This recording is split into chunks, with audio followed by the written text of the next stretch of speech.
Hi అండి, అందరికీ నమస్కారం. యాత్రా విశేషాలకి స్వాగతం అండి. కార్తీక మాసం పూజలు వ్రతాలు హడావుడంతా ఇవాళతో అయిపోయిందండి. అయితే అంతకన్నా పవిత్రమైనటువంటి మార్గశిర మాసం ఇవాళ నుంచి మొదలైపోయింది.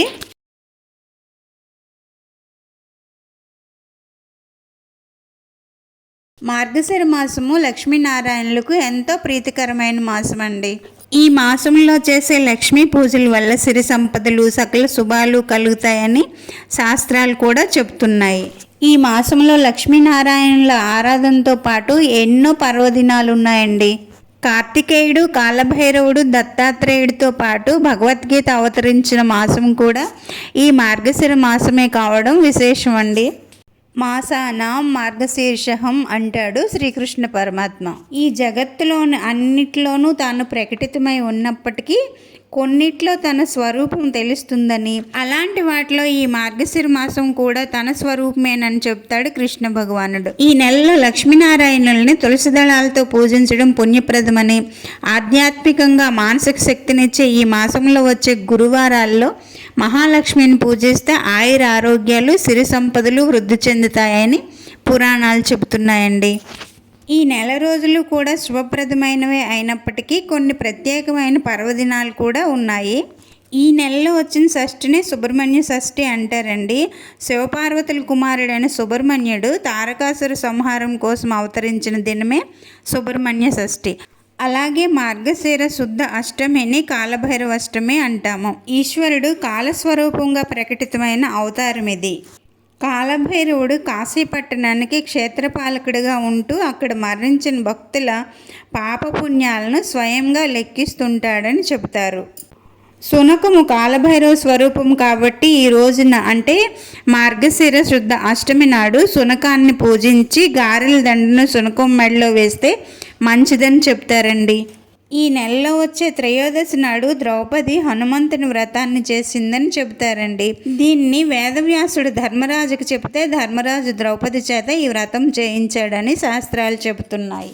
ఈ మార్గశిర మాసంలో వచ్చే సప్తమి నాడు సూర్యారాధన చేస్తే మంచి ఫలితాలు ఉంటాయని, అదేవిధంగా మార్గశిర పూర్ణిమ నాడు దత్త జయంతిగా భావించి దత్తాత్రేయ స్వామిని కూడా పూజిస్తారండి. అంతేకాదండి, దక్షిణాయనానికి చివర ఉత్తరాయణానికి ముందు ఉండే ధనుర్మాసము ఆరంభమైనది కూడా ఈ మాసంలోనేనండి. ధనుర్మాసం అంటేనే దివ్య ప్రార్థనలు కనువైనదని అర్థమండి. సూర్యుడు ధనుస్సు నుంచి మకరంలోనికి ప్రవేశించే వరకు అంటే భోగి వరకు ఈ ధనుర్మాసం కొనసాగుతుంది. ఈ మాసంలోనే తిరుప్పావై పట్టణము, గోదా కళ్యాణము మొదలగిన వాటికి అధిక ప్రాధాన్యత ఉంటుందండి. ఈ మాసంలో తిరుమల శ్రీవారి ఆలయంలో సుప్రభాతానికి బదులు తిరుప్పావై పఠనం చేస్తారు. ఏడాదిలో వచ్చి 24 ఏకాదశుల్లో ప్రతిదీ పవిత్రమైనదేనండి. వీటన్నిటిలోని వైకుంఠ ఏకాదశి మాత్రం ఉండదండి. ఎందుకంటే అన్ని ఏకాదశుల్ని చంద్రమానం ప్రకారం గణిస్తే వాటికి భిన్నంగా వైకుంఠ ఏకాదశిని సౌరమానం ప్రకారం గణిస్తారు.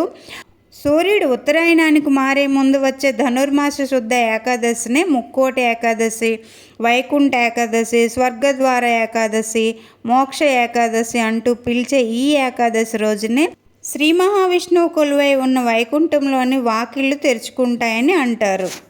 దక్షిణాయనంలో యోగ నిద్రలోకి వెళ్ళిన నారాయణుడు కార్తీక శుద్ధ ఏకాదశి నాడు మేల్కొంటాడు.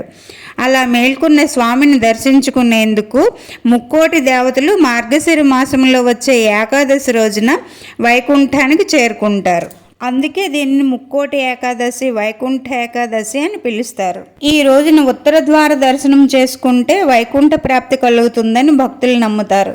మార్గశిర శుద్ధ ఏకాదశి నాడే భగవద్గీత లోకానికి అందింది. ఇలా ఎన్నో ప్రత్యేకతలు ఉన్న ఈ మాసంలో మహావిష్ణువుని భక్తి శ్రద్ధలతో పూజిస్తే ఆయుర ఆరోగ్యాలతో పాటు సిరి సంపదలు కలుగుతాయని ప్రజల నమ్మకం. ఈ నెలంతా కూడా సూర్యోదయానికల్లా లేవడము, లక్ష్మీనారాయణుల్ని ఆరాధన చేసుకోవడము, ఇంటిని పరిశుభ్రంగా ఉంచుకోవడము, సాత్వికమైన ఆహారం తీసుకోవడము, అవసరమైన వాళ్ళకి మనకు తోచిన సహాయం చేయడము, ఇలాంటి పనులు చేయడం వల్ల ఆ నారాయణుడి కృపకి పాత్రలమవుతాము. నా వీడియో కనుక నచ్చినట్లయితే ఓం నమో నారాయణ అని కామెంట్ చేయండి. ఓకే అండి, వీడియో ఎలా ఉందో కామెంట్ చేయండి. నచ్చితే లైక్ చేసి షేర్ చేసి హైప్ ఇవ్వండి. సబ్స్క్రైబ్ చేసుకోవడం మర్చిపోకండి. ఇంకో మంచి వీడియోతో మళ్ళీ కలుద్దాం. అంతవరకు సెలవు అండి. బాయ్.